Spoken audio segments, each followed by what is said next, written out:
Welcome to Eastman's Hunting Journal Podcast Edition. I'm Ike Eastman. Today's guest is Steve Hornady from Hornady Manufacturing. They build some of the best ammo in the world. Now, today we get to talk to him and not only learn the history of Hornady and how he was thrust into leadership because of a tragic plane crash that killed the executive team for Hornady, including his father, the founder. But also we get to talk about some of the ammo that they've built specific for Hornady. The PRC is what I'm talking about, as well as ELD-X bullets and how that came about. He was actually on a hunt with me where he shot the first big game animal with the ELD-X. So we talk about that. Now, what I want to share with you and what you need to really pay attention to, because he has 70 years of experience in the hunting and shooting industry. He gives us a beautiful insight of what the future holds for the shooting and hunting, as well as what's going to happen in our country. He sat on the board of the NRA for many, many years. He knows the political side of all of this and gives us a little view of what future is going to hold for you as the shooter and the hunter. So without all of his knowledge wrapped up into a short little podcast, let's sit down with Steve Hornady and talk hunting, shooting, and the future.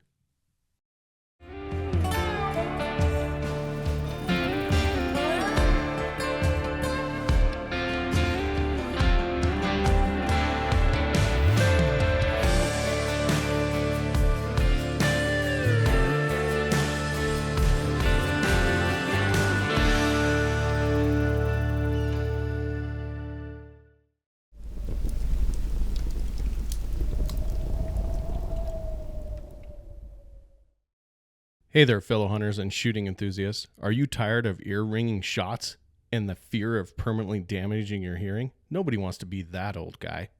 Look no further than Silencer Central. These top-of-the-line silencers not only protect your hearing, but also allow for that second shot if needed. The target's not even spooked by the crack of the rifle. They also provide a ship-in barrel threading service, making the process easy and precise. Speaking of easy, don't let the paperwork process from the ATF deter you. Silencer Central makes it easy. They will walk you through the online forms over the phone. Upgrade your hunting game and protect your hearing with Silencer Central. So perfect. Well, I appreciate you taking the time. I know you're a busy guy. I know Hornady is an extremely busy company, and you being the head of all that, I know time is of the essence, and appreciate you feeling it important enough to sit down and just talk with me. I know we shared a camp once, which was a lot of fun, and hopefully we can do that again. I got a really good deer with you, but I'm going to back up and correct you that when you get to the position that I'm in, I really don't do jack squat around that place most of the time. I actually have to go hunt and find people to tell me what's going on. So their preference is to put me in the corner, leave me there, and don't fill me in on stuff. My kid Um, accused me of having FOMO, and I said, I don't know what the hell about because I don't know what the hell you're talking about. well, I once had a father that was a very similar position, and that's why he said, you know what, I'm done. I'm going to go move to the mountains and let me know if you need anything. So that's what he did. Well, I'm not doing that. So Well, Steve, the first thing I want to ask is you grew up in Nebraska, right? You're a correct, Nebraska boy through and through. So did you correct. grow up in Grand Island? Born in Grand Island. And did your parents? So your dad started Hornaday, right? Correct.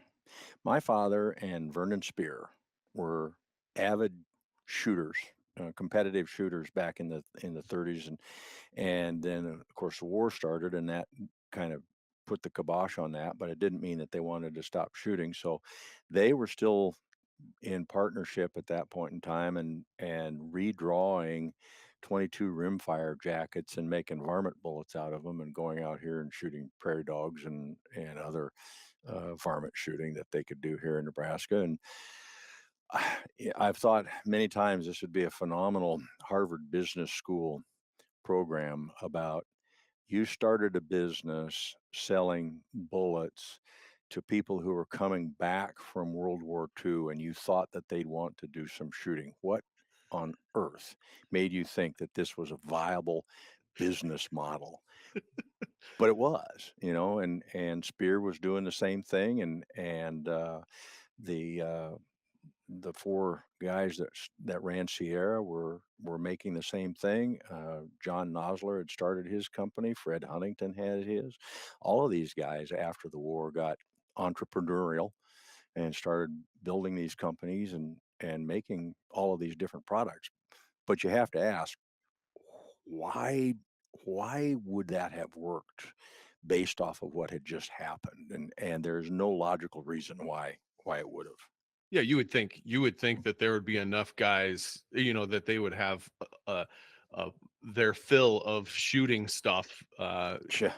But apparently, it became because the war was long enough. It became an addiction of just tinkering and accuracy, and that's interesting. It's really Well, interesting. North America at that point in time too was in a phenomenal recovery period. I mean, the 40s, well, the late 40s and the 50s and early 60s was the massive growth of our economy and all the new products that were built and all that other stuff. And a tremendous amount of free time was generated. And you have to do something with your free time. So, would you say that there was a ton of innovation that during that period, just because prior to World War II, they were, there wasn't a ton of innovation on how ammunition and how bullets flew and all that stuff, was there? Or was it always happening and then it just went entrepreneurial after World War II? So I'm going to remind you of this. I'm not that old. Okay. I Well, no, wasn't but you know the there. history. You know the history. I know some of it, but I wasn't there. I mean, come on, cut me a break. The you hear these stories, you read these stories about O'Connor and Keith and some of those guys and Western tool and copper bullets and some other stuff that were supposed to be so phenomenal. And you dig in and you find them and you realize that there's nothing there. Right. It was more in somebody's mind of their memory of quote unquote the good old days. Sometimes the good old days really weren't all that good. Uh, they didn't have some of the things that you think about. And yeah, there was innovation because it really hadn't been available in general. And the ammunition companies, of course, Remington and Federal and Winchester were still doing what they did, but the reloading tool companies are the ones that got started in all of that and started making better bullets and reloading tools and developing all of those products. And by the early 60s, reloading was going gangbusters. That was a big deal. That's what we built our business on. It's what Spear was built on. Our CBS was built on. Sierra was built on. All of that was reloading.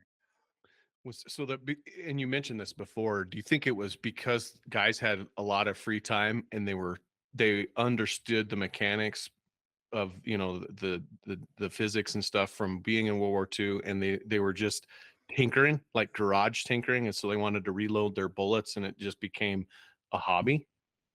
Well, that was certainly the premise that we used to sell our product was, you can make better ammunition if you hand load. And I don't know. Yeah, they were tinkering. Do I think that they had brought a lot of expertise with them? No, I think if you talk to guys that are in the military, they don't learn a hell of a lot about how to build and improve ammunition. They just shoot a lot of it. So So was your dad? He was tinkering with bullets. Him and Mr. Spear were tinkering with bullets. And then, at what year do you guys uh, claim? Okay, this is when he went full time and started Hornaday as a manufacturing as a company, um, and then well, took it. we incorporated in 49. So technically, that's the beginning. I would tell you that, probably the year before that, or well, a couple of years before that, Dad and Vernon Spear had been in partnership, and the partnership, as we say in our video, faltered, and they went their separate ways. So we incorporated in 49. He obviously had to have been doing some stuff by then or before then. He had to have bought the machine. He couldn't just start tomorrow. Right. He had very little capital. Got financed by a what we now call venture capitalists, but back in the day, it was you just went to the guy in town that was rich, Yeah. and he'd back he'd back small entrepreneurs and small businesses, and it's been done that way since time immemorial. Yeah. So 49, and then he he was doing it, innovating.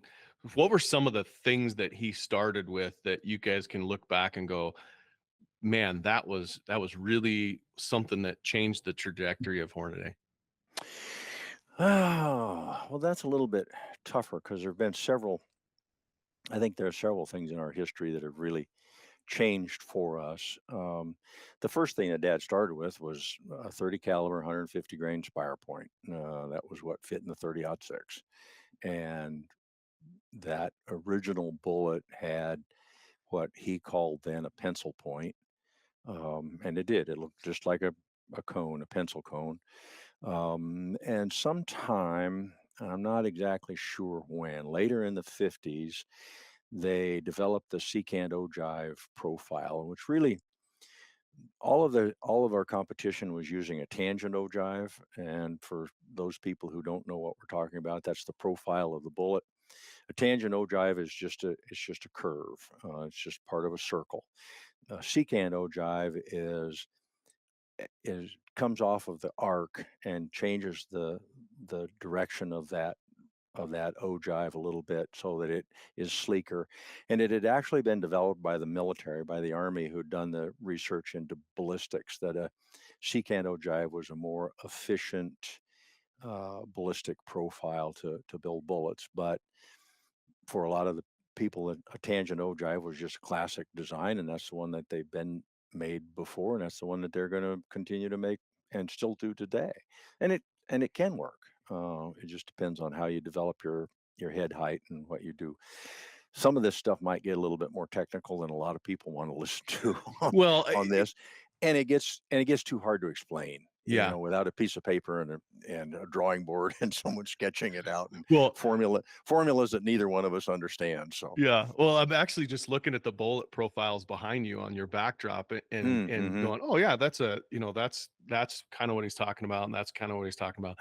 mm-hmm. So it's interesting that he was developing and changing stuff in as early as the 50s to maximize ballistics. So they understood ballistics and understood that speed and all of that stuff even then.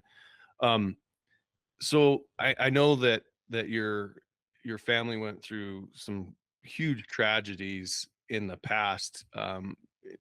Your father and a group of men actually went down an airplane, right? Two of our guys, yeah.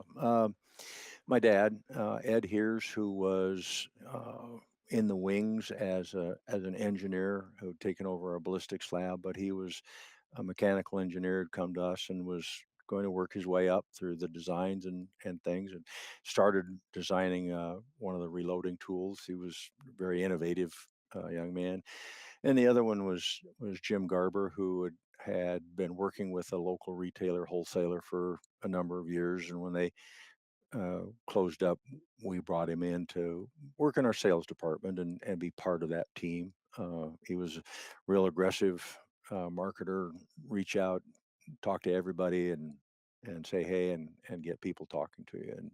And so yeah, they were killed in 1981 going into the SHOT Show in New Orleans. And so were you working in the company then? Oh yeah, Okay. yeah. I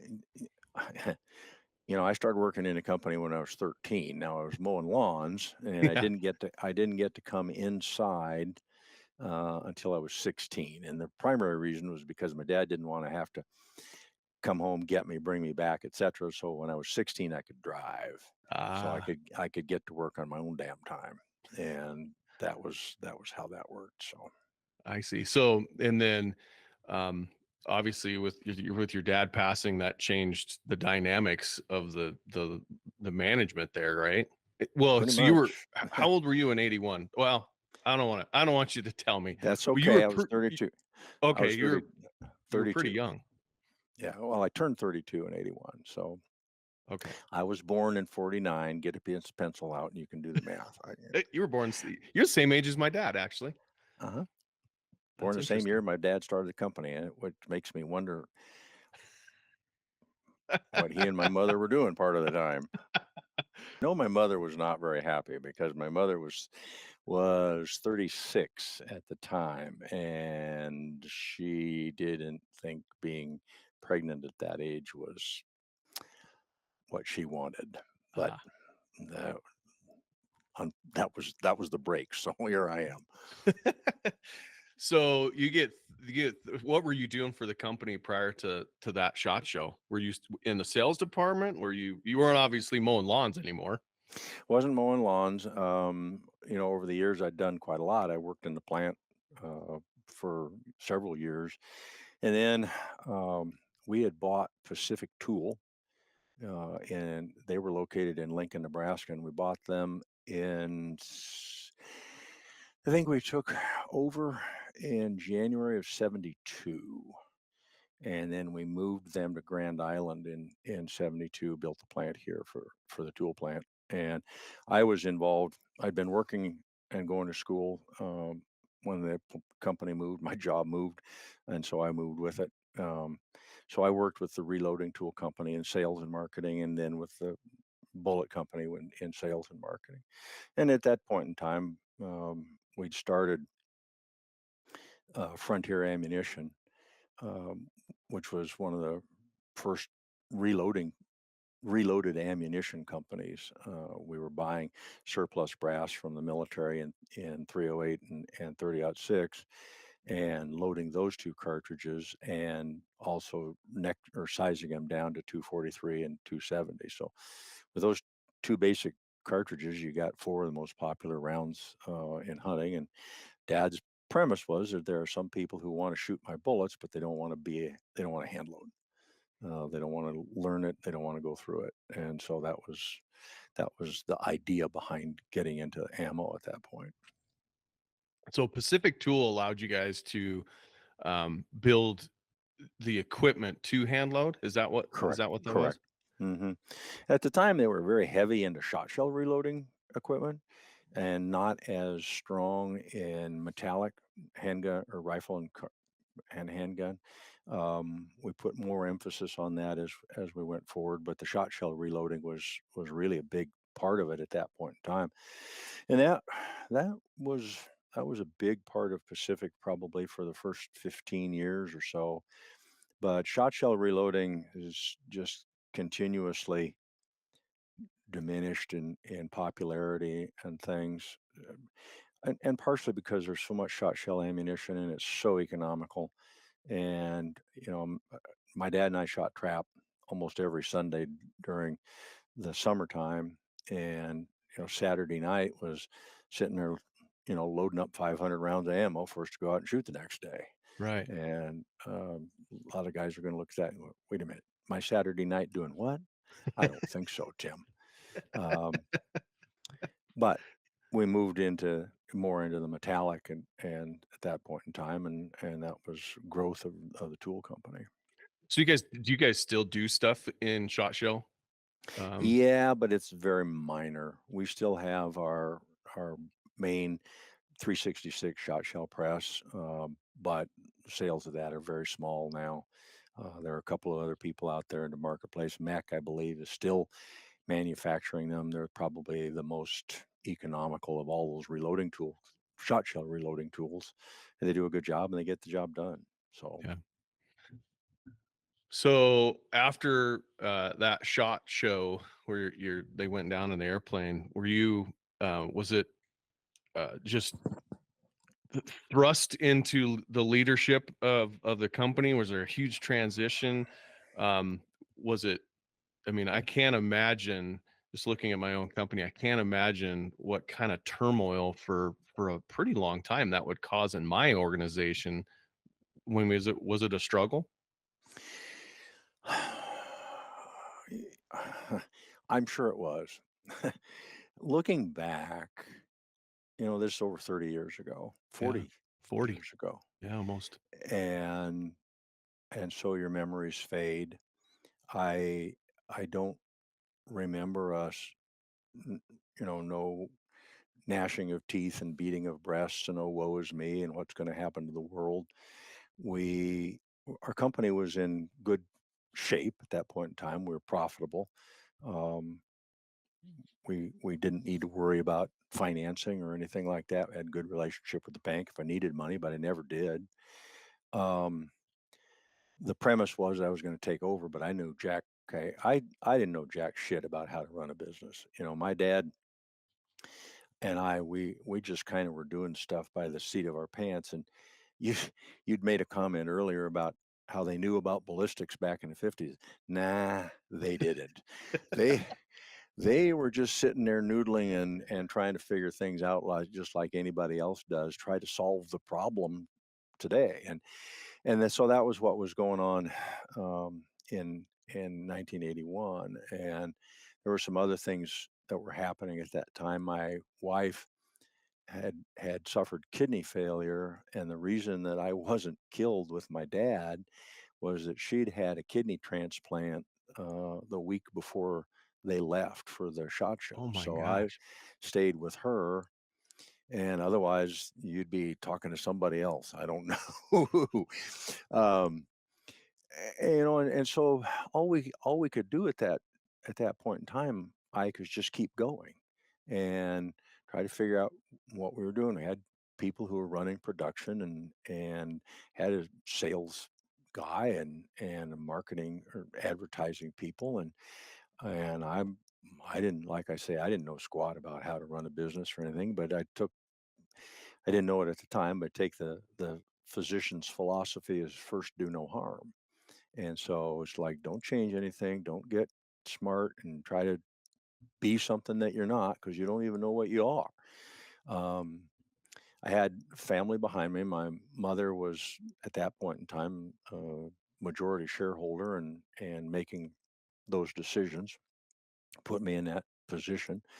My sister, who had gone to school and is she's quite a lot older than I am, but was working for Polaroid in Massachusetts in a marketing sales department, and she'd met an engineer there, and they got married and moved back to Grand Island. So Margie took over a lot of the administrative responsibilities and things. My mother came back into work and worked in the accounts payable receivable department, helped process payroll. My brother-in-law Don came into took over the engineering department and started working on engineering projects and things like that. And we had a couple of long-term employees who left. One of them uh, just retired. It was time for her to go. Another one took his life, unfortunately. Ooh, Um, so there were some adjustments that had to be made in there. But again, don't get frisky here and start changing stuff. Just keep going down this path. So far, it's got you here. Don't screw it up. And that's what we did. We just kept going that direction and trying to build on it. that's an amazing that's unbelievable advice. You get thrown into whatever it is. Take the physician's mindset, which is don't do any harm. Just keep going until there's a reason to change. That's Hmm. amazing. So progression from because I know that you guys have had some unbelievable growth over the last 40 years or so, to the point where you've got to be one of the leading manufacturers of bullets and probably of ammunition. So what is some of the stuff that you've seen in the industry over these last 40 years that you think, okay, that was a pivotal moment inside of guns and ammo, or that was hindering, or that was, good, bad, or ugly? Hmm. I'm not. I don't know. Like you told me I could say that. Um, I think a couple of the things that occurred were not necessarily so much within the industry as they were pressures from the outside. So in um, a number of different shooting tragedies in the United States, there had been threats against the industry for a long time. And I remember in 1968 when they passed the '68 Gun Control Act, was con- my dad figured that was probably the end of our industry. But in 92, Clinton was elected, and it was the first real major threat about putting massive taxes and limitations on guns and ammo and everything else. And that was one of the first times that you had this huge shift in demand as people panicked or worried that they were going to have shortages. And we were all caught flat-footed. It didn't matter who you were. And at that point in time, we were buying all of our cartridge brass from Winchester and from Federal, maybe some from Remington, but I don't think so. And those guys were having the same problem. They couldn't supply enough. So it became apparent to us that if we wanted to stay in the ammunition business, we were going to have to figure out a way to make our own cartridge cases, because I'm not blaming them as vendors. It's like, why would I be selling you cartridge cases when I can sell my customer ammunition? And so that period, that 92 through 2000 period when Clinton was president, there was a tremendous amount of pressure within this industry, and it fluctuated. It died off, and people got calm again. We passed the assault weapons ban that went into effect, whatever year that was. It expired 10 years later. NICS was created, I think, during that time frame, which was, basically industry and everybody was behind it. Like, okay, let's make sure that criminals aren't buying guns. We don't want criminals buying guns today. Didn't Right. want them buying guns then, and NRA and was behind it as long as the safeguards were there to protect privacy, and that the government couldn't just shut it down. So they put the rules in there that it has to be processed within 3 days and keep going. So then, things calmed down. You went through the Bush years, and it was ongoing for us. It was ongoing growth as we created new products, designed new things, brought new products to marketplace. And then, and then in 2008, Obama was elected, and again, there was a tremendous amount of perceived threat to the consumer that he wasn't going to be able to buy ammunition and guns anymore. And holy crap, Jesus, did it take off. And so it's these outside political forces that have had a bigger impact on the industry than anything the industry itself has ever done. Those are the ones that have changed some of our dynamics so much, and made it such that companies like Remington,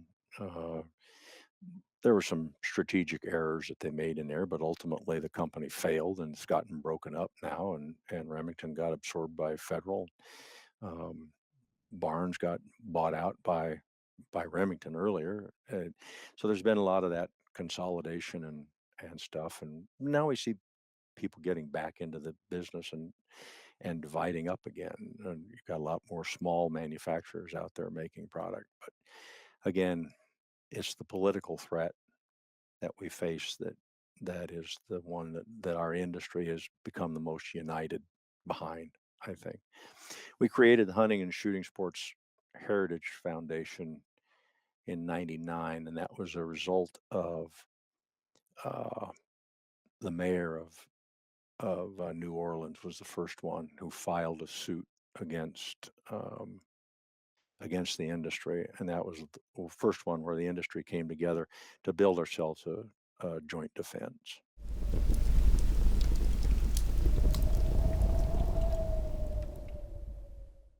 So Todd, I want to talk about. Obviously, we're on each other's podcast right now. Yeah. Because we're talking about This is weird. Sub-sponsor, right? So, a sponsor that we both use and we both have. It's Juniper Mountain Coffee. Right. And people say, okay, you can buy coffee at the grocery store, you buy coffee at Costco, whatever. No, like this you can't. What makes this different? It's a good question, because the first thing, just take a sip of it. Yeah. And you'll notice right off the bat, it just tastes better. Yeah. And that's the thing for me with coffee is if it doesn't taste good, I'm not going to drink it. And you just recently, in the last however long, started like regularly consuming coffee, if I'm not mistaken. Yeah, not too long ago, less than 5 years ago, and I quickly progressed from what I call the chick coffee, which has got like creamers and sugars, going places with you, Yeah. like in the camper on hunts, like he's pouring all this stuff in his I got coffee. And I'm like, coconut you're not milk. drinking coffee. You're drinking sugar with caffeine in it. Yeah, exactly. So, but it progressed quickly in 5 years. I went from that, and now I drink black coffee, black Juniper Mountain Coffee, with a little bit of caramel syrup in it just for sweetener. Sure. So the reason is because when I started drinking coffee, number one, I didn't have a taste for it. You have to have a taste for it. It's like everything else, whiskey, beer, whatever. There has, you kind of get a taste for it. The other thing is I was drinking junk coffee and didn't know it. Yeah, that's the big thing, and you'll notice it. We had some folks over last night for supper, which we do once a week. We have a group that we meet with from church, and always serve Juniper Mountain Coffee. That's just what we have, right? And one of the guys pours his coffee, and he's funny because he always drinks half and half in sugar. He's a Wisconsin guy he's like, that's I grew up on a dairy farm. You drink dairy in your coffee, right? And he always takes a sip first and then puts his stuff in. And he went, ooh, that's good. And this guy's a trucker, so he's on the road. He's drinking coffee. Lots of coffee consumed. Yeah, probably not great coffee either. No. And he asked, he's like, where'd you get this coffee? What is it? So I went into the Juniper Mountain spiel about, these guys, this is direct sourced. There's no middleman. It's basically like small batch coffee. Right. They roast this stuff. When you place an order, it gets roasted and they bag it and ship it. It's as fresh as you can get. Let me touch on that a little bit. They direct source it from South America or wherever, and those farms, they go down to the farms, talk to the farmers, make sure that they're using ethical practices, good farming practices, and they ship it directly from there to their roasting facility. There's no middleman, no broker. You're not getting, combined with all the beans that go to Starbucks and everything else. It's their coffee, direct farm to plate. Yeah, 100%. It's the highest quality coffee that you can buy without growing it and roasting it yourself, right? Which ain't going to happen in Wyoming. It's 14 degrees outside. Coffee doesn't grow in 14-degree weather. So, no. But you can taste the difference, and that's the thing I like about it, and I think that's why you have been able to switch over to just drinking black coffee like a real man. Sorry.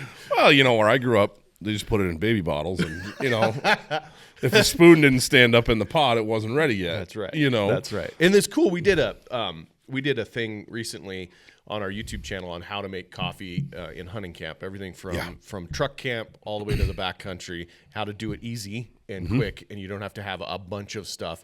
And I did another podcast with Ike Eastman, who has done a ton of research on lots of things. He wrote a book called The Comfort Crisis and another one, but he did a ton of research on dehydration, and coffee actually will not dehydrate you. You replenish the water that you lose with the coffee. You got to think about it, what your mix is in there. It's water. Right. It's hot water with flavoring and caffeine and the oils from the beans and things like that in it. And so, if you're on a hot day, when I'm sweating in the drift boat, am I going to reach for a hot cup of coffee over a bottle of water? Probably not. But sitting in the duck blind. Well, and that's where I was going. Degrees. Yeah, that's where I want to be today.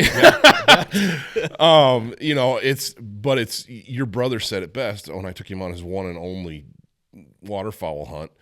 He's like looking around, and we're drinking coffee and eating donuts, and this was back before Juniper Mountain. This was several years ago, and he's like, This isn't hunting.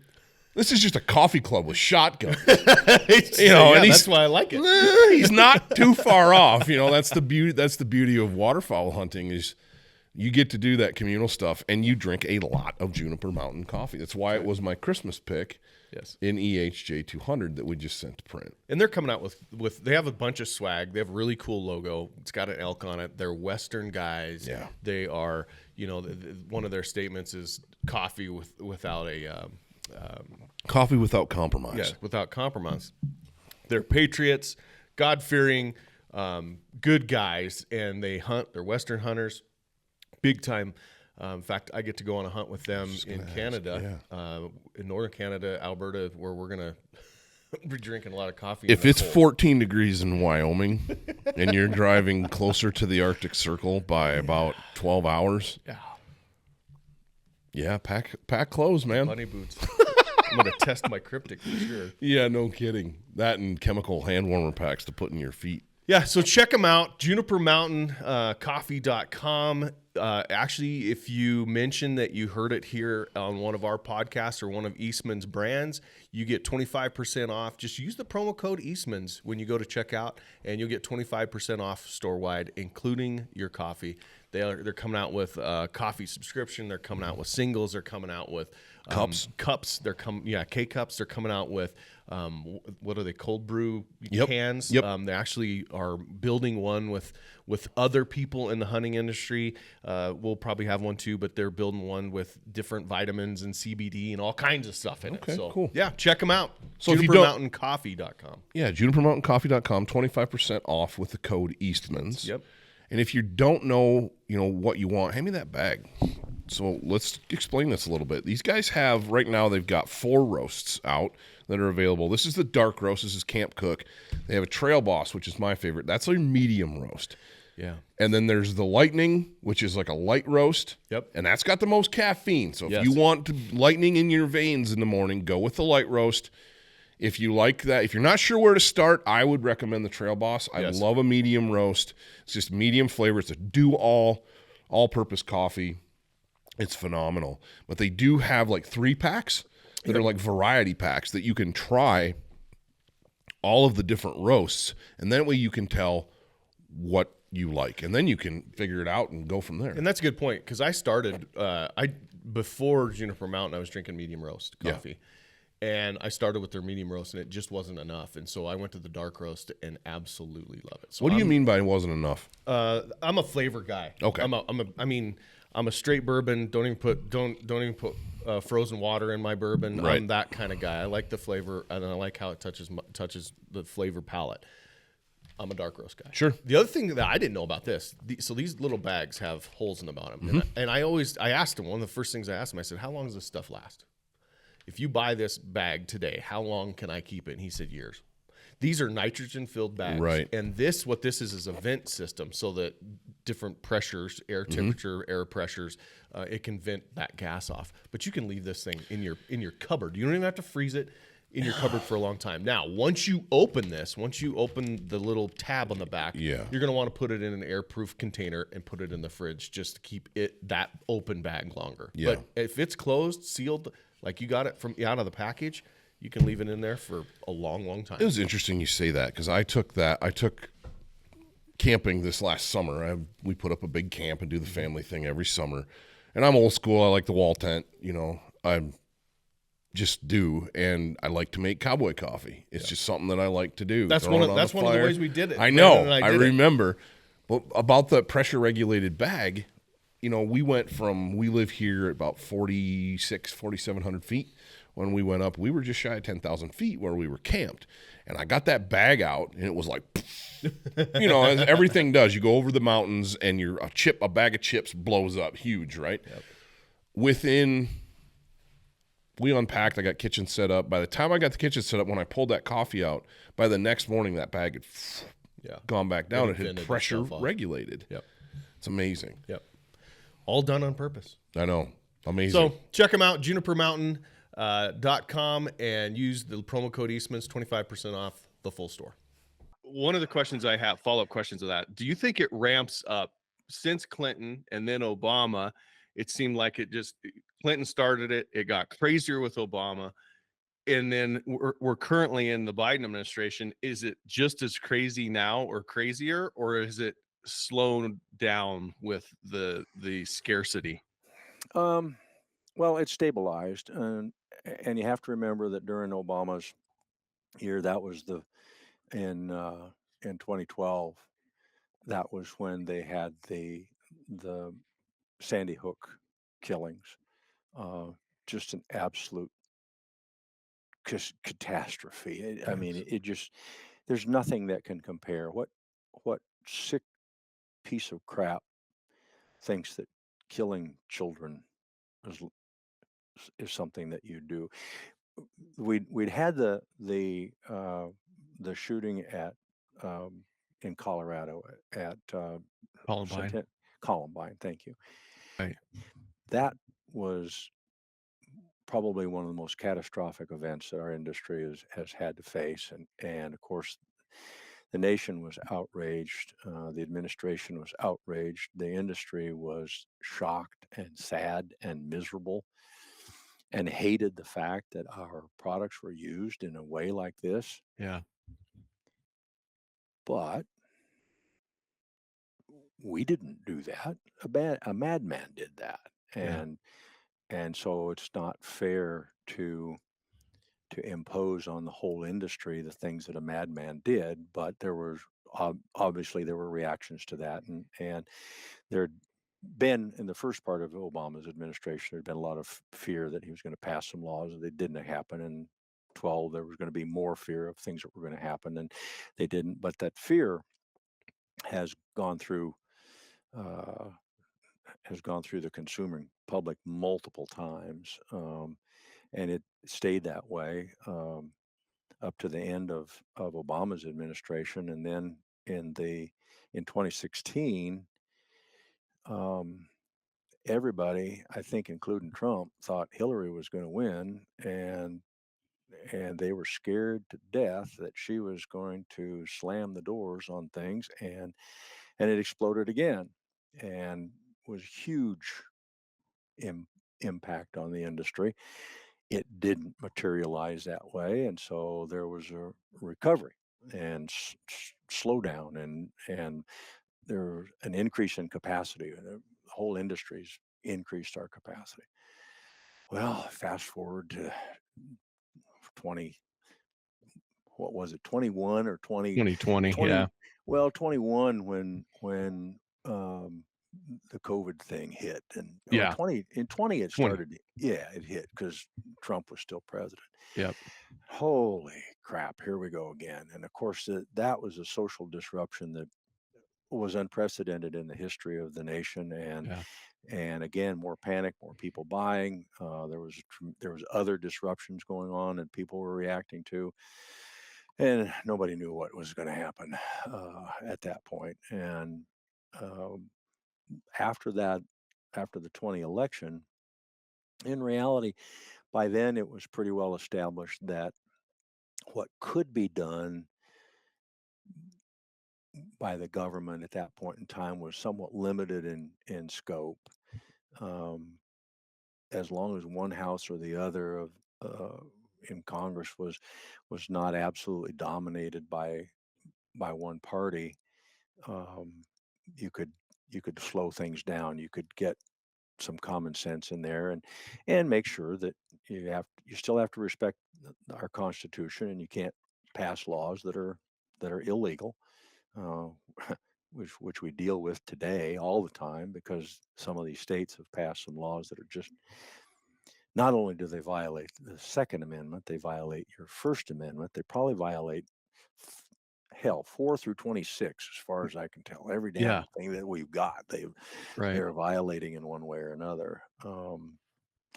So now we're back to litigation as far as the pressure, but it's pressure from the different states that using the law against us again.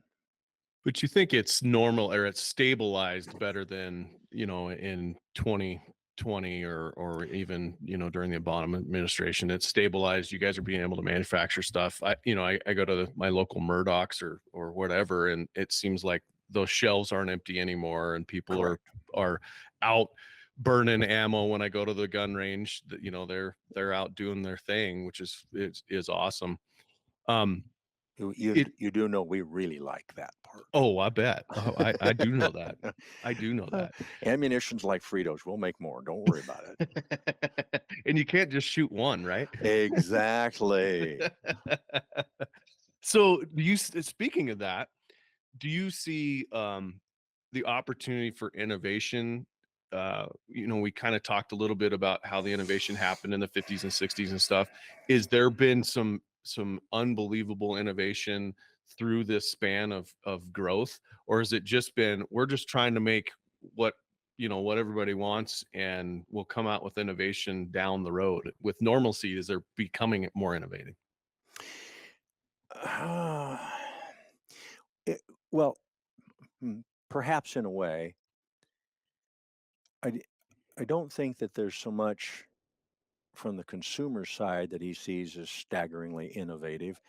In the last couple of years, we've introduced a number of cartridges that have been extremely successful. The 6.5 Creedmoor just exploded into the marketplace. It took us, somebody, said, that was, wow, you guys just brought that out. No, it was almost 10 years in the making. But when it finally started to catch on, then it went gangbusters. And the reason is it's really fun to shoot. That isn't so much an innovation as much as an evolution, Okay.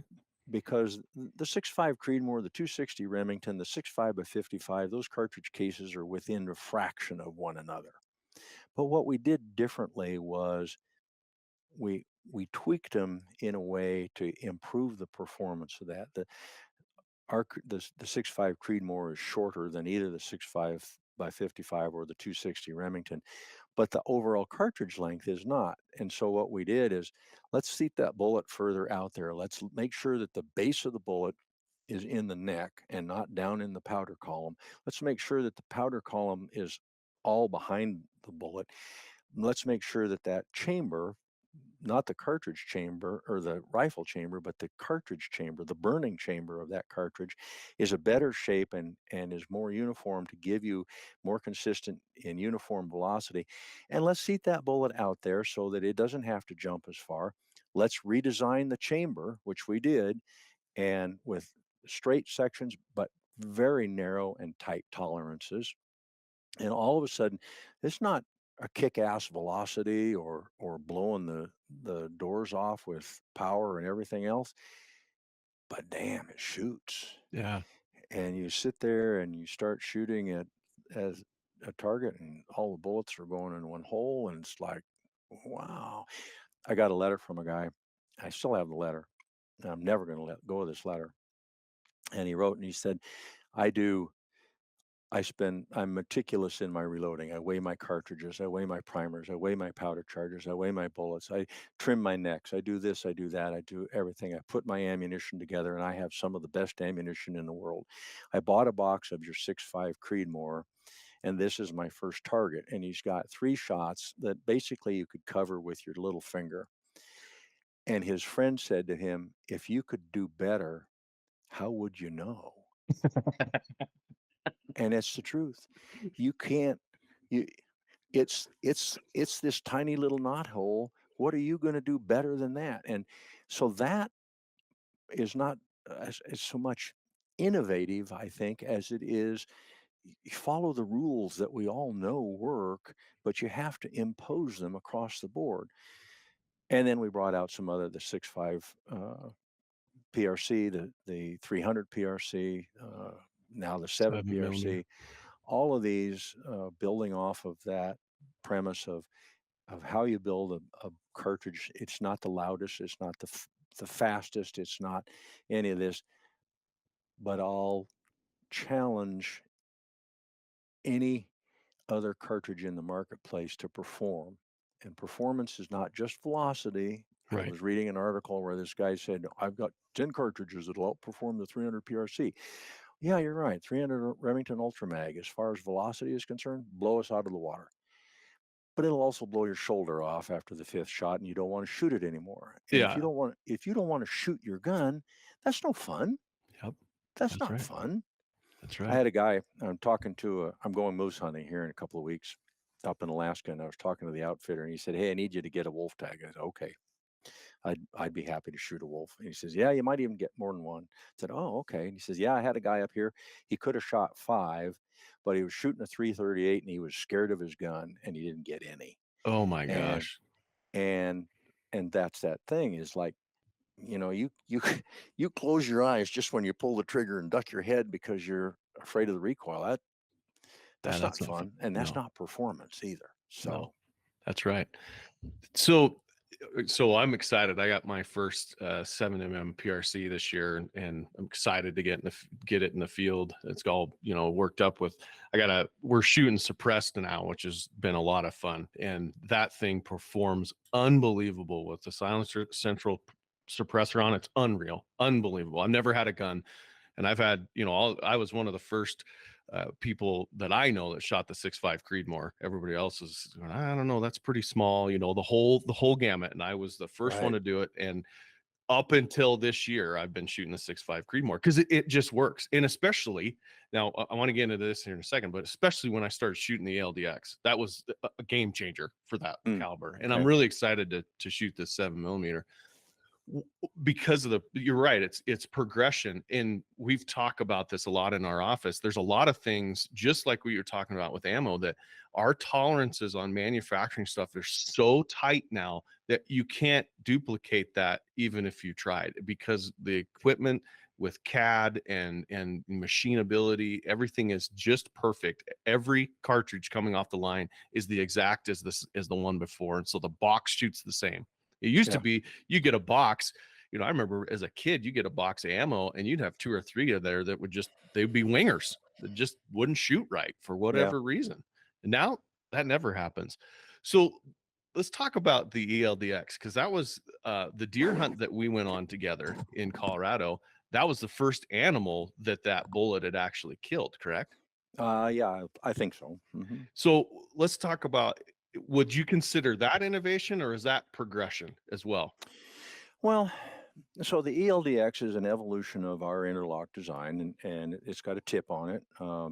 Tip technology has changed, but again, it's we made polymer tips like everybody's made polymer tips and shot those, and one of our guys just was noticing um, there's just something going on in here that would just doesn't seem to make sense when you lay the ballistics out over the ground. It should be here, but it's not, and that's ultimately what led to the discovery of the heat shield, that there was a certain amount of slumping in that polymer material, and to change that. By the same token, we're working on constantly trying to make a more accurate match bullet, more accurate hunting bullets, and the I would say maybe the Creedmoor was really the catalyst that pushed us harder on that. I'm not absolutely certain, but we knew that we had the potential with that cartridge and with the bullets that we had to really raise the bar as far as what you expect from your ammo. But the only way to do that is you got to follow through with the other calibers, and you have to offer to a hunter the same level of quality, quote unquote, performance that the match shooter expects. And so our engineers were looking at this, and you know what? We could change the way we make that jacket, and it'll be a more precise jacket. And a more precise jacket makes a more accurate bullet. It's just that simple. And then we can continue to incorporate our interlock into that, which we do, and you thicken it up. It's heavier than a match bullet. I really hate it when I hear customers use a match bullet to go hunting. Yeah. That's not what they're designed for. They're Yeah. designed for paper. And yes, if you shoot a deer in the lungs with a match bullet, it probably is just going to kill it deader than snot. But what if it's not the shot that you have and you have to take a different one? Or what if it's not a whitetail, it's an elk? Please Right. just, you got to go with the bullets that we designed to hold together and give you more penetration. Doesn't have to be all the way through and through, but just more hold together to get a little further in there to the vitals. So um, I think all of those things just come combined, and so it is to some degree an evolution, a progression of improvement. And continuous improvement is what you strive for all the time, whether it's in the product or whether it's in the process. So So, are you still sitting on the NRA board, Steve? no. Okay. Um, the thankfully. yeah. Oh, we won't go into that. You're right. We're I was not. hoping we didn't have to. I shouldn't have even said that. I should have just stopped with no. No comment. Exactly. So you're going on a moose hunt this fall. Mhm. Any other big, huge adventures? Well, I got drawn for an elk for a mountain goat in Montana. Oh, you did. Which Oh. area do you remember? I don't know the number, but it's Paradise Valley, south of Okay. Livingston, Okay. which is fascinating because my son Jason was born in Livingston, Montana. When my wife and I got married, my dad had bought a ranch and we moved out to Paradise Valley. Really? And I lived out there from the spring of 69 to the spring of 70. And then we moved to a different ranch over north of Helena. But yeah, Paradise Valley, it's like going back home. It's like, wow, this is pretty cool. That is cool. My grandfather, Gordon Eastman, actually passed away in Paradise Valley. He was living above the Chico Hot Springs when he passed away in '96. It's a beautiful place. Yeah, Chico was just across the river. We were on the west side on Hoffman Route. Okay. Yeah. Yep. That's really interesting. Geez, small world. I didn't know Jason was born up there. So, mountain goat, moose hunt. I know when we shared a camp together, you would often start telling a story, and then everybody would be surrounded you because you've had some amazing adventures. I'm reminded of one that you tell about being in Pakistan as an American citizen shortly after 9/11, if I remember right. Yeah, I don't remember exactly when it was after 9/11, but it was far enough after that passions were not hot, but it was close enough in history that you knew, you remembered. Yeah. Did Yeah, you you knew. were you hunting ibex over there? Yeah, I got to think about that one for a minute. I've been to Pakistan multiple times for urial and for ibex and now for markhor. That one, it could have been. I was probably coming back from Afghan or Punjab, or not Punjab, Afghan, or what's the other urial in the south? Is it Tajik? No. No. Um, There's three urial. It's a There's funny one. Yeah, It's down Punjab, south of Pakistan. Yeah, Punjab, Afghan, and something else, and then Sind ibex also. So I might have been coming back from the. Anyway, I was in Quetta, yeah, which is right on the corner of Pakistan and Afghanistan. At the time, somebody told us that in reality, the Pakistani government only controlled about 2/3 of that city. The rest of it was in the hands of local warlords. I don't know if that's true or not, but the other adventure that I remember you telling us about, you were just leaving after you went on this deer hunt with us. You were going to go do spear gun giant tuna. Did you end up doing that? I did it.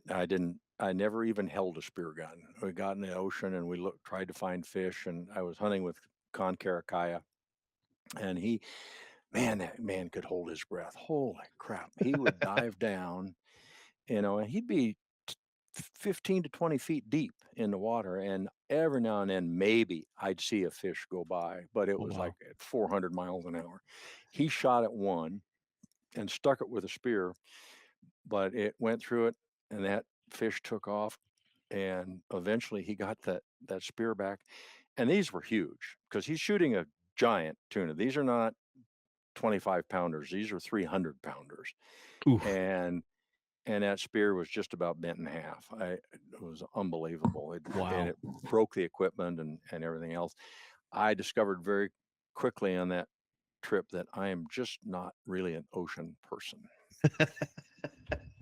I completely understand that, and that's why that story fascinates me, because there's no way you could give me a lot of things, but I don't think that would be one I would take advantage of.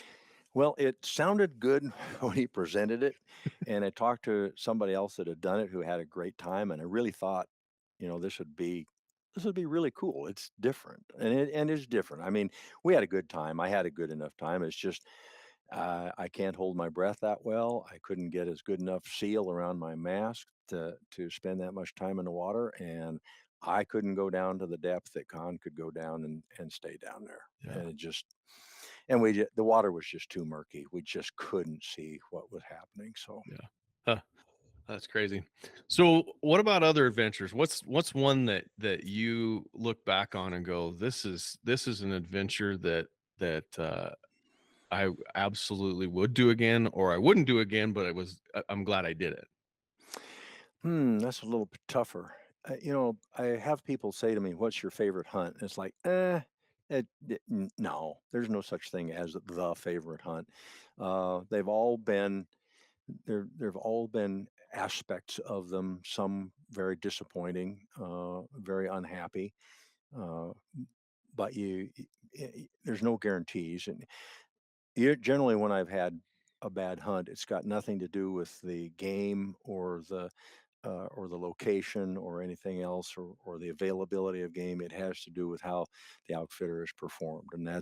that's been one of the ones where it's been the most disappointing. Where I had some people that I thought were better people than they were, and it didn't turn out good.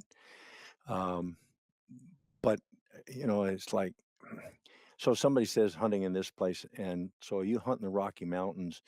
It's not a whole lot different than hunting in the mountains in Mongolia or Mhm. hunting in mountains, everywhere. You've got pine trees, you've got mountains, you've got goats, you've got sheep, you got critters, whatever.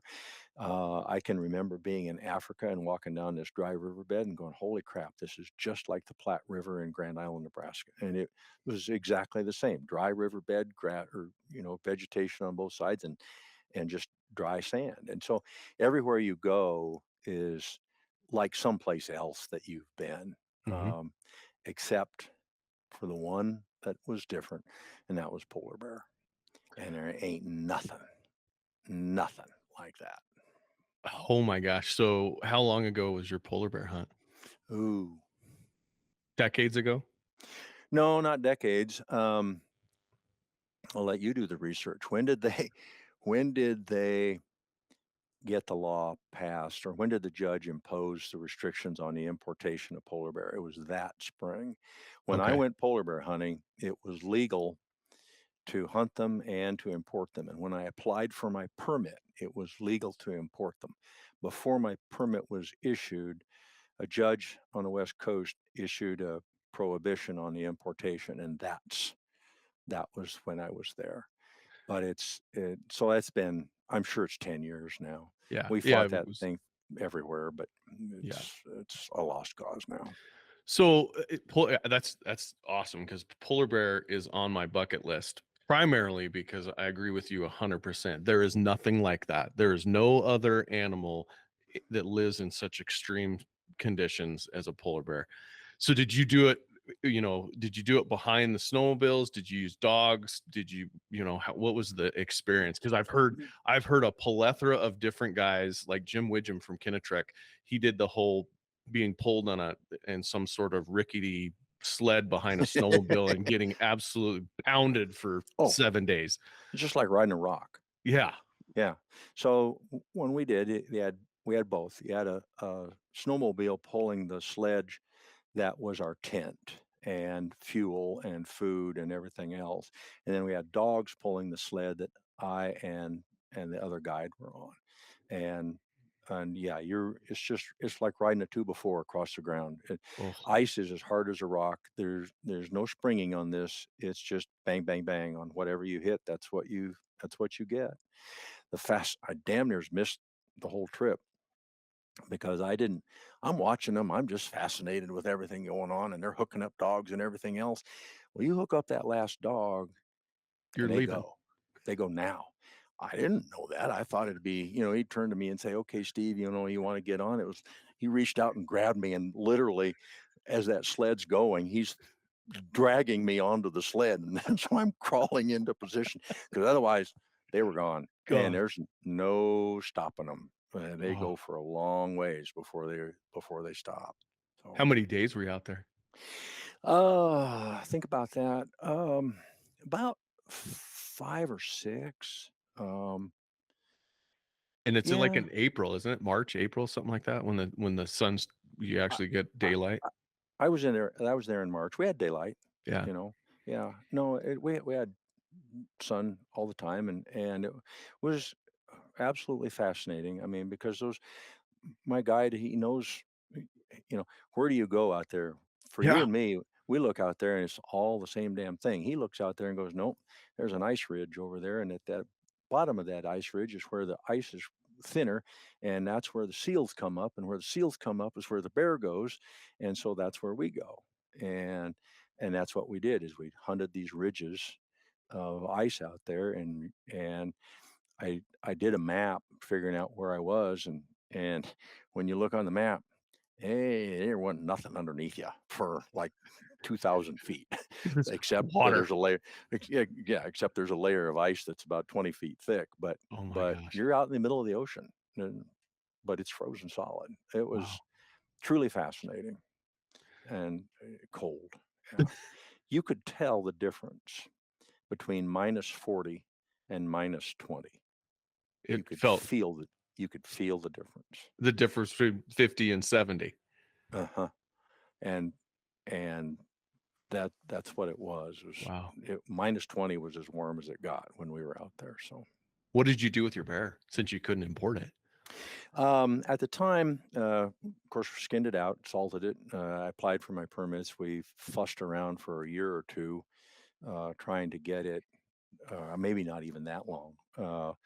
Trying to get it out of Canada and into the States. And when that looked like that was not going to happen anywhere near, I'd I'd met a taxidermist in Austria that was actually in Pakistan with a friend of mine who was hunting there, um, and we'd visited quite a bit. So truly an artisan when it comes to taxidermy, and some of those guys just do phenomenal work. Mhm. You know that. But anyway, I sent that over to Karl Mott Oh, in Austria, and had the polar bear done.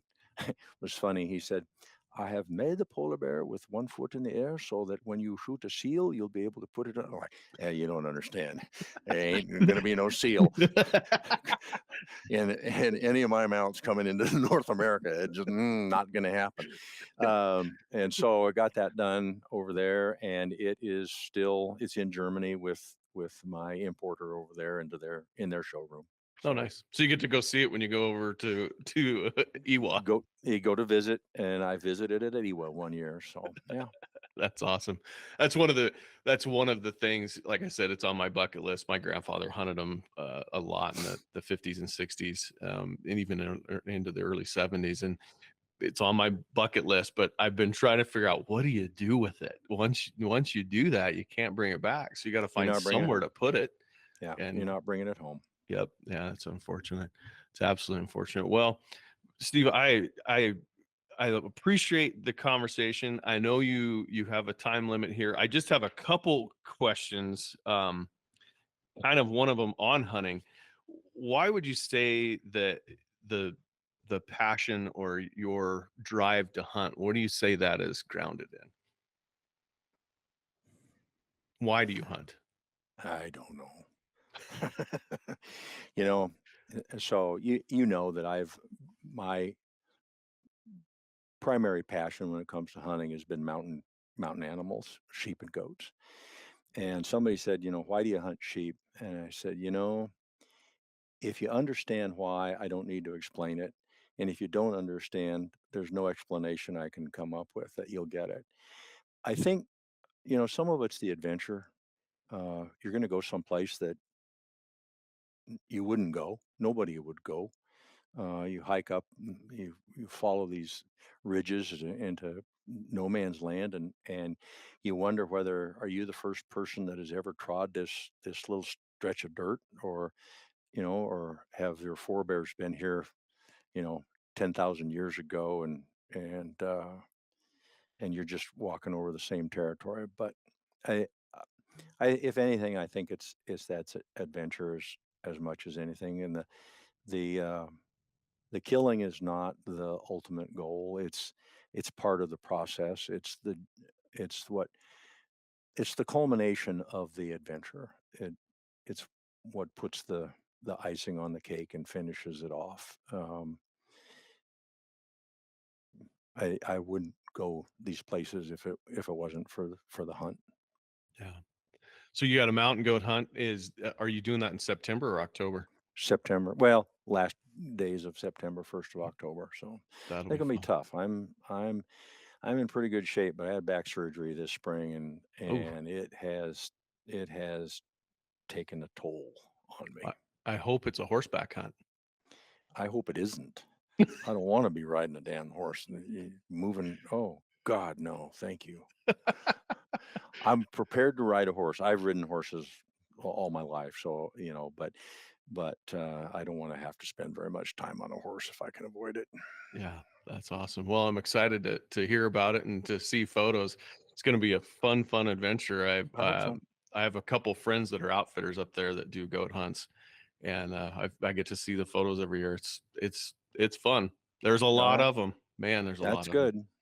Yep. That's good. I hope they're down low too when I get there. September they may be. They might be. Yeah. They're not right now. I know that. I was at the top of the Well, and Beartooth a couple weeks he was ago. real clear that we don't want to go much later than the middle of October because it's by that time they start getting up in the snow and it gets dangerous. It Yeah. just Yep. gets to the point where it's like, nah, not going there. I've done that where it's like, we're not going there. Yeah. Because someone's going to get hurt. And so let's quit before someone gets hurt. Yep. It's not worth that. Mm-hmm. That's right. Well, I appreciate your time and appreciate everything you guys are doing.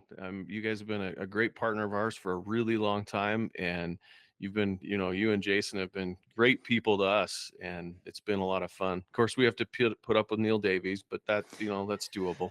Hey, I have to put up with him every week, so you can do it for a few times during the year. It's not that big a deal. So, but no, you guys have been great to work with, and in reality, this is fun. I can talk smack and shit all day long with people that come up with something. So, and I was doing these with somebody else, and I said, you're going to end up having to have a lot of bleeps in here because I can't talk without using a certain level of profanity. It comes off awkward, doesn't it? Yeah, it's the way I am. So live with it. Yep. So, that's fine.